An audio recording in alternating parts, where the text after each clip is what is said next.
राजाई मर्तबा पाने के लिए बाप पर पूरा पूरा बलिहार जाने की, तन मन धन सब समर्पण कर ट्रस्टी होकर रहने की, विक्रमाजीत बनने का पुरुषार्थ करने की, याद में ही कमाई है इसलिए निरंतर याद में रहने का पुरुषार्थ करने की, ऐसा रूहानी फूल बनने की जो फूलों की दुनिया का अधिकारी बन जाए, इस बात का अटेंशन रखने की, अंदर कोई भी कांटा न रहे ऐसा उत्तम पुरुषार्थ करने की, हेवनली गॉड फादर की हम आत्माओं के लिए आज की मुरली से शिक्षाएं। हम सभी आत्माएं हैं और हम आत्माओं के पिता परमपिता परमात्मा हैं। ये सच्चाई है, वास्तविकता है जिसमें हमको टिकना है। शरीर के भान में हम आत्माओं ने बहुत सारे संबंध बनाए हैं। बहुत लंबे अरसे तक हम पुनर्जन्म में आते हुए कई शरीर बदल चुके हैं, इसलिए दैहिक अटैचमेंट में आ गए हैं। हालांकि संबंध और बंधन तो हम हर जन्म में बदलते रहते हैं, लेकिन फिर भी जब भी बदलते हैं हम उन संबंधों को अपना समझना शुरू कर देते हैं। उन्हीं में अपने संसार को बना लेते हैं, उन्हीं से खुशियाँ चाहते हैं, उन्हीं से वफादारी चाहते हैं, उन्हीं से सर्व प्राप्तियाँ हम करना चाहते हैं। ये संसार सृष्टि रूपी ड्रामा है जहाँ हम महज एक खेल खेलते हैं। यहाँ की कोई भी चीज़, कोई भी व्यक्ति, कोई भी वैभव, वस्तु हमारा नहीं है। यहाँ तक कि जो इंस्ट्रूमेंट, जो शरीर, जो ड्रामा की ड्रेस हम देते हैं, वो भी हमारी नहीं है। लेकिन देह के अभिमान से हम सभी आत्माएं इतनी ज़्यादा विस्मृत हो जाती हैं कि हम आत्मा हैं और एक्टर्स हैं और परमधाम से हम यहाँ पर आए हैं, खेल खेल रहे हैं, ये मिट्टी के खिलौने हैं। ये बात हम समझ ही नहीं पाते हैं। जब हम बिल्कुल ही विस्मृत होकर इस देह की दुनिया में खो जाते हैं, दुखी हो जाते हैं, परेशान हो जाते हैं, बुरी तरह से गिर जाते हैं, तब पवित्रता के सागर परमपिता परमात्मा हम आत्माओं को आकर दलदल से निकालते हैं। मोह माया की दलदल में हम धंसते ही चले जा रहे थे। हर जन्म जब भी हमने लिया है और उसके पहले जब हमने शरीर छोड़ा है, तो इस बात का एहसास हमको होता है कि हमारा कोई नहीं है सिवाय परमात्मा के। जहाँ सारे दैहिक रिश्ते छोड़ देते हैं, वहाँ परमपिता परमात्मा हमारे साथी बनते हैं। लेकिन फिर हम देह भान में आ जाते हैं, फिर देह में आकर जब जन्म लेते हैं और दैहिक परिवार जहाँ भी जाते हैं, वो परिवार हमें फिर से अपनी स्मृतियों में, अपने मोह माया में पालना देकर अपना बनाने की कोशिश करता है। हम फिर भूल जाते हैं। परंतु अब सृष्टि परिवर्तन का समय है। अत्याचार, भ्रष्टाचार और देह अभिमान के विनाश का समय है। उस विनाश के पहले परमपिता परमात्मा आकर हमको सत्य से परिचित कराते हैं। अब हम जीते जी मरकर इस रियलाइजेशन से कि हाँ, वाकई हम निराकार आत्माएं हैं जो इस शरीर द्वारा पाठ बजाती हैं, और हम आत्माओं का एक ही तो है परमपिता परमात्मा। और बाबा इस समय हम आत्माओं के लिए परकाया का आधार लेकर ब्रह्मा जी के थ्रू हमको अडॉप्ट करके अपना बनाते हैं। ढेर सारी पालना देते हैं, बाप की पालना, शिक्षक की पालना और सतगुरु की पालना देते हैं। सर्व तरह के बंधनों से मुक्त करने के लिए वो हमारे सर्व संबंधी भी बन जाते हैं, क्योंकि वो जानते हैं कि दैहिक बंधनों में हम बंध तो जाते हैं, लेकिन जो सुकून, जो रूहानी प्यार, जो सुख, जो शांति हम ढूंढते हैं, वो कोई भी देहधारी नहीं दे सकता है। देहधारी एक दूसरे के संबंध और बंधन में बंधते ही तब है जब एक दूसरे के साथ उन्होंने हिसाब किताब चुकता करना होता है।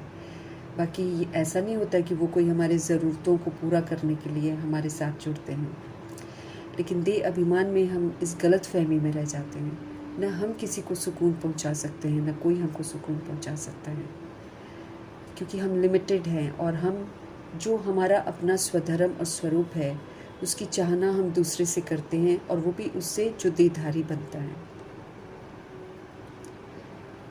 एक बाप शिव पिता परमात्मा आकर हमको तृप्त करते हैं, लेकिन शर्त यही है कि हम रियलाइज़ करें और हम अपना कनेक्शन उनसे जोड़ें।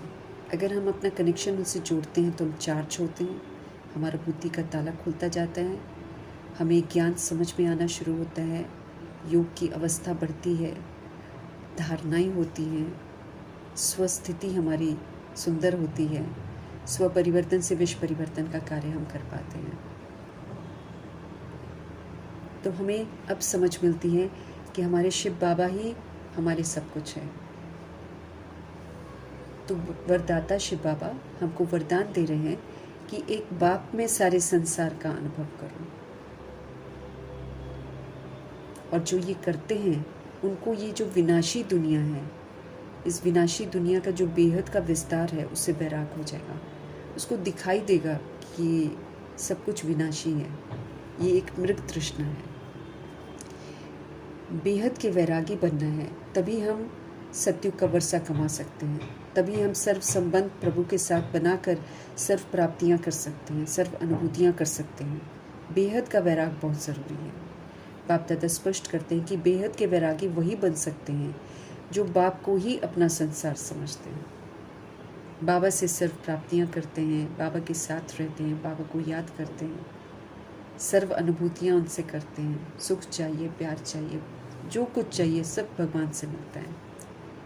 जिनका बाप ही संसार है वो फिर अपने इस संसार में ही रहते हैं, उनको बाहरी दुनिया का आकर्षण आकर्षित नहीं करता, वो दूसरे संसार में जाएंगे ही नहीं। अब जब दूसरे में नहीं जाएंगे तो स्वतः ही उनका किनारा हो जाता है। स्पष्ट करते हैं शिव पिता परमात्मा कि संसार में व्यक्ति है, संसार में वैभव है, सब आ जाता है। तो संसार, ये जो बाप वाला संसार है, इसमें बाबा मेरे सर्व संबंधी हैं, मेरा दोस्त भी है, मेरा बच्चा भी है, मेरा सखा सखी सब कुछ है, माता पिता सब कुछ है, बाप टीचर सदगुरु तो वो है ही, वो चाचा काका मामा जितने भी रिश्ते हैं, कोई भी रिश्ता उनको बना सकते हैं और वो उसकी अनुभूति कराते हैं, और कोई तो साथ दे नहीं सकता है। शिव बाबा तो मेरा साथ कहीं भी दे सकते हैं। फिर बाबा की ढेर सारे खजाने, अद्भुत खजाने, सुकून पहुंचाने वाले खजाने, वो बाप की संपत्ति है। ज्ञान, गुण, शक्तियाँ, खुशी, संतुष्टता, जो रूह को चाहिए वो बाप के पास सब कुछ है। तो बाप की संपत्ति सो अपनी संपत्ति है। इसी स्मृति में रहने से स्वतः ही बाहर की चीज़ें जो विनाशी हैं उनसे बेहद का वैराग हो जाता है। कोई को तो जो भगवान को अपना संसार बना लेता है, जो सारी अनुभूतियाँ बाबा से कर लेता है, वो तो कोई को भी देखते हुए नहीं देखता है, रादर उसे तो कुछ दिखाई ही नहीं देता है। बाप को अपने संसार में जब हम शामिल करते हैं, उन्हीं को अपना संसार जब बना लेते हैं, तो एक बाबा ही है जो भरपूर कर सकते हैं। अति इंद्रिय सुख, शांति, प्रेम, आनंद के झूले में झुलाते हैं। जो इन झूलों में एक बार झूल लेता है उसे तो दुनिया की कोई चीज़ की चाहना नहीं रह जाती है। पावरफुल स्थिति हमको बनानी है, अपनी वरदान को फलीभूत भी करना है। विधि पूर्वक जैसे जैसे बाबा कहते वैसे वैसे करने से वरदान फलीभूत हो जाता है। पावरफुल स्थिति का अनुभव करना है हमको, तो एकांत तो पसंद करना ही है, एक के अंत में हमको रहना है। लेकिन बाबा हमेशा हमको कहते हैं कि हमको बोरिंग नहीं बनना है, लेकिन जहाँ पर मिलनसार बनना पड़ता है वहाँ पर मिलनसार भी बनना है। जैसे ब्रह्मा जी एकांत के साथ, रमणीकता भी उनमें ज़बरदस्त थी, बहुत अच्छे से खुश मिजाज रहते हुए सबको आनंदित भी कर देते थे। ऐसे ही हमको भी बोलते हैं कि इंटरेस्टिंग बनना है, एकांत और रमणीकता दोनों का बैलेंस रखना है। हम आत्मा को अव्यक्त इशारे मिल रहे हैं ज्वाला स्वरूप स्थिति बनाने के, शक्तिशाली याद का अनुभव करने के। बाबा हमें समझ देते हैं कि किला जो होता है वो एक सेफ्टी का साधन होता है, उसके अंदर रहने से सेफ रहते हैं। तो बाबा हमें समझ देते कि हम आत्माएं स्वयं के लिए भी और साथियों के लिए भी और दूसरी अन्य आत्माओं के लिए भी ज्वाला रूप याद का किला बांध लें। याद हमारी एक बाप की याद रहे, बस एकाग्र रहे हम उसमें। तो जब एकाग्र रहते हैं ज्वाला रूप याद में, तो वो जो याद है वो एक किला बन जाती है, जिसमें हम भी सेफ रहेंगे, जिसमें हमारे साथी भी सेफ रहेंगे और जिनमें अन्य आत्माएं भी सेफ रहेंगी। याद की शक्ति की ज्वाला अगर होगी तो मीठे परमपिता परमात्मा यकीन दिलाते हैं कि हर आत्मा जो है वो सेफ्टी का अनुभव करेगी। हमारे शिव बाबा आए हुए हैं महत्वपूर्ण कार्य करने के लिए, इसलिए समय समय पर हमको भिन्न भिन्न तरीके से याद दिलाते रहते हैं कि मैं आया हुआ हूँ, और कर्तव्य की याद दिलाते हैं ताकि हम सभी आत्माएं समय रहते वो कर्तव्य पूरे कर लें। आज स्पष्ट कर रहे हैं कि वो हम आत्माओं के लिए आए हैं ताकि हम अपने जीवन को अब हीरे समान बना लें, वर्थ नॉट अ पेनी से वर्थ पाउंड बना लें। और ये भी स्पष्ट करते हैं कि बाप की याद से ही हम ऐसा अपना जीवन बना सकते हैं, हीरे जैसा जीवन हम बाबा की याद से ही बना सकते हैं। इसलिए याद को निरंतर रखना है, याद का चार्ट मेंटेन करना है, ताकि हमें स्मृति में रहे कि हम कितनी देर बाबा को याद, कितनी देर हम बाबा की याद में रहते हैं और कितनी देर हम बाबा से विस्मृत हो जाते हैं, क्योंकि इसका हिसाब बनता है यहाँ पर। स्पष्ट करते हैं कि जब हम याद नहीं करते हैं तो हम कहीं ना कहीं गलतियाँ कर रहे होते हैं, इसलिए याद में रहना बहुत ज़रूरी है। और जब याद में हम रहते हैं, ये वाला वायदा हम निभाते हैं, तो मीठे परमात्मा कोई भी कसर बाकी नहीं रखते हैं जिससे कि हम हीरे तुल्य ना बन जाएं। हर तरह से वो हमारी एक तरह से सुरक्षा कवच बन जाते हैं, गलत रास्ते पर चलने नहीं देते हैं, और हर वो कदम हम श्रेष्ठ उठाते हैं जिससे कि हम हीरे जैसा बन जाए, बेदाग बन जाए, दैहिक दाग सारे मिटवा देते हैं। लेकिन शर्त यही है कि हम उनको एक्यूरेसी से याद करें, अपने को आत्मा समझकर परमपिता परमात्मा की यादों में रहें। स्पष्ट करते हैं कि नई दुनिया में अगर हम जाना चाहते हैं और उच्च मर्तबा पाना चाहते हैं तो पुराने संबंधियों से हम अपना बुद्धि का योग हटा लें, क्योंकि संबंधों को याद करेंगे तो जो दुख उनसे मिलता है, चाहे कोई भी और कुछ भी किसी भी तरह का ट्रीटमेंट मिलता है, उसी अटैचमेंट, लगाव, प्रभाव, दबाव में रहेंगे। उन चीज़ों से, उन मोह जाल से हमको बाहर निकलना है। अब बुद्धि को एक परमपिता परमात्मा में एकाग्र करना है, उन्हीं को याद करना है, मन को एक प्रभु में लगाना है, मनमना भव का मंत्र जो है वो सार्थक करना है, और साथ में मनमना भव के मध्याजी भव, तो विष्णुपुरी को भी याद करेंगे तो वहाँ के लिए क्वालिफाई करेंगे, तभी हम ऊंच मर्तबा पा सकते हैं। मुख्य पुरुषार्थ है एक परमपिता परमात्मा की याद में रहना और बाकी सब संबंधों से बुद्धि का योग हटा लेना, निमित्त मात्र सबके साथ रहना है और ट्रस्टी बनकर हिसाब किताब अपने सेटल करने हैं। स्पष्ट करते हैं कि बड़ा अनमोल समय है, इसलिए इसमें रात को सोकर और दिन को खाकर नहीं कमाना है, बल्कि रूहानी बाप की याद में रहना है और रूहानी बच्चा बनकर याद करना है। अर्थात देह का भान और देह का अभिमान बीच में नहीं होना चाहिए। हमेशा जागृत अवस्था रहे कि हीरे जैसा जन्म बनाने के लिए हम बाबा के पास आए हैं, और चेक करते रहना है कि कितना हमने अपने जीवन को हीरे जैसा बनाया है। स्वर्गवासी बनना है, नरकवासी बन गए थे, कौड़ी जैसे बन गए थे, अब वो कौड़ीपन छोड़ देना है। दे भान दे अभिमान हमको कौड़ियों जैसा बना देता है। अब आत्मा के भान में रहकर हमको श्रेष्ठ बनना है। भले चारों तरफ कलयुग है, लेकिन हमें याद रखना है कि हम संगम युगवासी हैं। हम आत्माओं का प्रभु के साथ मिलन हुआ है। परमात्म छत्र छाया के अंदर रहकर, उनकी बनाई हुई मर्यादाओं के अंदर रहकर हमको अब कल्याणकारी कर्तव्य करने हैं। संगम युग कल्याणकारी युग है, इसमें कल्याणकारी परमपिता परमात्मा हमको कल्याणकारी शिक्षाएं देते हैं, जिसके प्रमाण चलने से हम अपना भी कल्याण करते हैं और फिर विश्व के कल्याण के निमित्त भी बनते हैं। सर्व के गति सदगति का समय यही है। हर आत्मा को परमपिता परमात्मा को याद करना है, याद करने से ही गति होगी। इसलिए सभी को परमात्म संदेश ज़रूर देना है, और अगर सदगति चाहिए तो फिर ट्रस्टी बनकर सतुगुणी सत्यु की पाठ बजाकर सत्यु की जो विशेषताएं हैं उनको धारण करना है। यहाँ पर सबूत देना है सर्वगुण संपन्न बनने का, फ्लॉलेस बनने का, संपूर्ण निर्विकारी बनने का, मर्यादा पुरुषोत्तम और संपूर्ण अहिंसक बनने का। मुसाफिर परमपिता परमात्मा सदा नहीं रहेंगे संगम युग में, वो वापस भी चले जाएंगे। इसलिए जब तक वो है हमें अपने आप को पूरा परिवर्तन करना है और उनके साथ चलने के लायक बनना है। हम सभी जब आत्माएं दुखी हो जाती हैं, शांत हो जाती हैं, परेशान हो जाती हैं, कोई रास्ता नहीं दिखता है, लेकिन मन से हम पुकारते हैं, तब प्रभु जी ड्रामा में प्रवेश करते हैं और वो अंतिम समय ही होता है। इसलिए ये समय ही सुधरने के लिए मिला हुआ है। इसमें हम कहीं भी अपने आप को इधर उधर भटका नहीं सकते हैं। भक्ति इस समय बिल्कुल गिरती कला में चली गई है। लोग जितना भक्ति कर रहे हैं उतना पाप कर्म भी करते जा रहे हैं, तो पाप का घड़ा भरता चला जा रहा है। इसलिए भक्ति की समाप्ति है। वैसे भी हर युग जो है वो 1250 वर्ष चलता है, तो कलयुग की अवधि भी 1250 वर्ष की पूरी होने वाली है।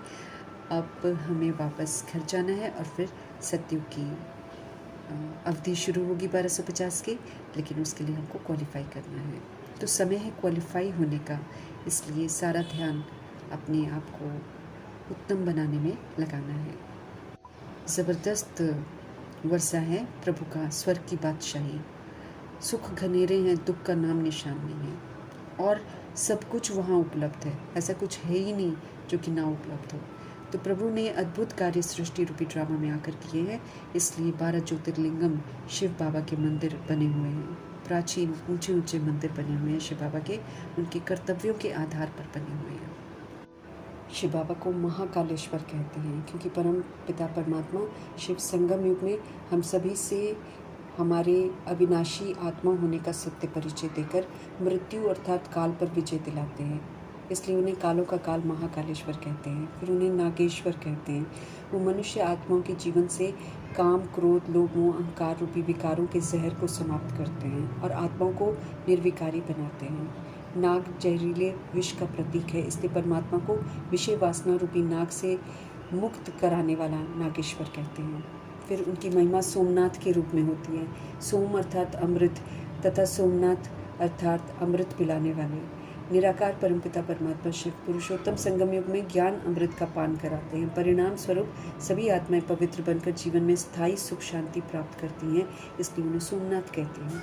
वैद्यनाथ, जैसे वैद्य की दवा से सारे रोग जड़ से निकल जाते हैं ना, वैसे ही परमात्मा सहज ज्ञान राजयोग की दवाई द्वारा केवल शरीर की नहीं परंतु आत्माओं की विकृतियों को दूर करते हैं। इसलिए शिव पिता परमात्मा को वैद्य भी कहते हैं और उनको वैद्यों के नाथ वैद्यनाथ कहा जाता है। फिर उनकी महिमा काशी विश्वनाथ के रूप में होती है। परमपिता का नाम उनके कर्तव्य के यादगार है। उनको विश्वनाथ इसलिए कहा जाता है क्योंकि वे पवित्रता, सुख, शांति संपन्न नए विश्व की स्थापना भी करते हैं और वे सारे विश्व की आत्माओं के नाथ हैं। फिर उन्हें भीमा शंकर भी कहते हैं। शिव ने भीम नाम के अति शक्तिशाली असुर का वध करके मनुष्यों को उसके भय से मुक्त किया था, ऐसे कहानी बना देते हैं। हमें याद दिलाती है कि परमपिता परमात्मा शिव हम आत्माओं के अंदर के जो भीम जैसे शक्तिशाली विकार हैं उनका नाश करके हमें विकारों के भय से मुक्त करते हैं, इसलिए उनको भीमा शंकर कहते हैं। फिर उनको मल्लिका अर्जुन भी कहते हैं। आत्मा रूपी पार्वतियों का शिव से मिलन होता है तो आत्मा पुनः निखर जाती है। फिर उन्हें कृष्णेश्वर कहते हैं कि सच्ची करुणा की पुकार सुनकर सभी को कष्टों से मुक्त करते हैं संगम युग में आकर। फिर रामेश्वरम भी कहते हैं, मर्यादाओं का प्रतीक है।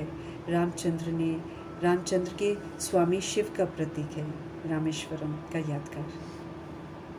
उन्हें केदारनाथ भी कहते हैं। अब संगम युग में शिव पिता परमात्मा आकर सबकी गति सदगति करते हैं। आत्माओं को मुक्ति और जीवन मुक्ति मिलती है, तो इसका प्रतीक है केदारनाथ। उन्हें त्र्यंबकेश्वर भी कहते हैं क्योंकि शिव पिता परमात्मा ब्रह्मा के द्वारा स्थापना, विष्णु के द्वारा पालना और शंकर के द्वारा विनाश का कार्य करवाते हैं, जो कि अहिंसक होता है।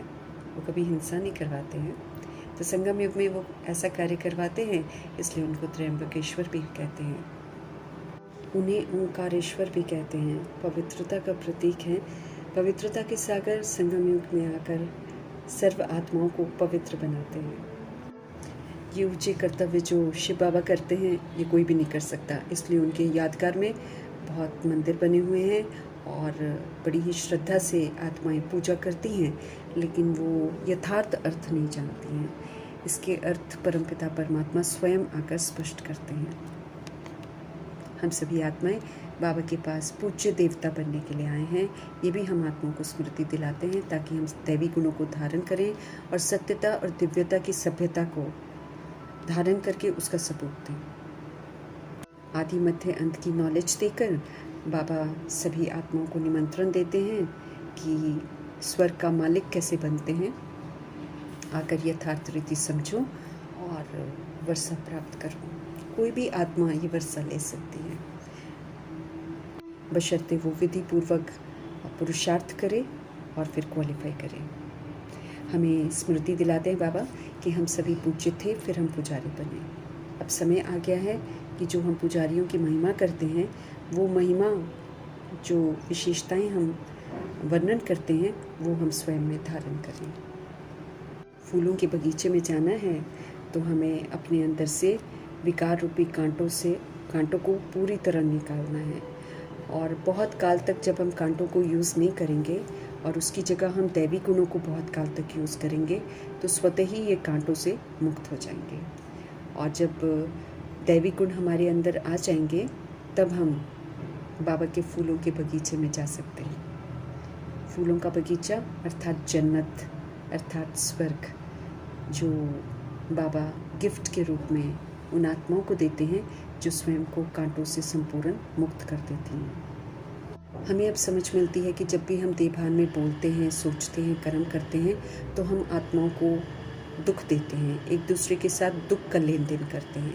इसलिए अब हमको आत्मा बनकर पाठ बजाना है, क्योंकि आत्मा बनकर पाठ बजाएंगे तो दूसरी आत्मा के दुख को समझेंगे और फिर कभी भी उसको दुख नहीं देंगे, क्योंकि फिर हम सतोगुणी पाठ बजाएंगे, सत्युगी विशेषताओं वाले पाठ बजाएंगे।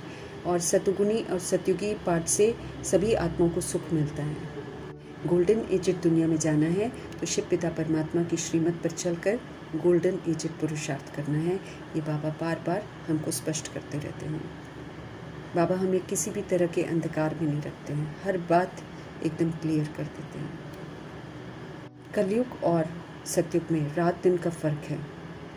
इस फ़र्क को रियलाइज़ करते हुए, झूठ और सत्य को रियलाइज़ करते हुए परमपिता परमात्मा की यही चाहना है कि हमको पुरुषार्थ पूरा करना चाहिए ताकि हम नई दुनिया में ऊंच मर्तबा प्राप्त करें। ये खामखा की मोह जाल जो हमने बना रखी है, जो कि विनाशी है, इस मोह जाल से हम बाहर निकल आएँ।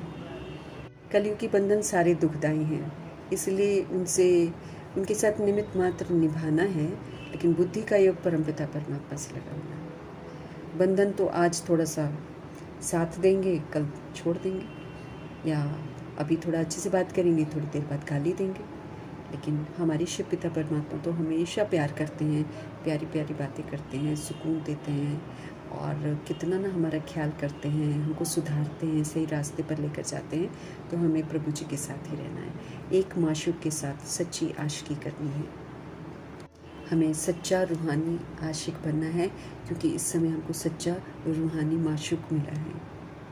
ऐसा माशूक जिनके संग में रहो तो एकदम निखर जाएंगे, पवित्र बन जाएंगे। शिव पिता परमात्मा से हमारा मिलन हो रहा है, हम शिक्षित हो रहे हैं, तो यही तो कुंभ का मेला है।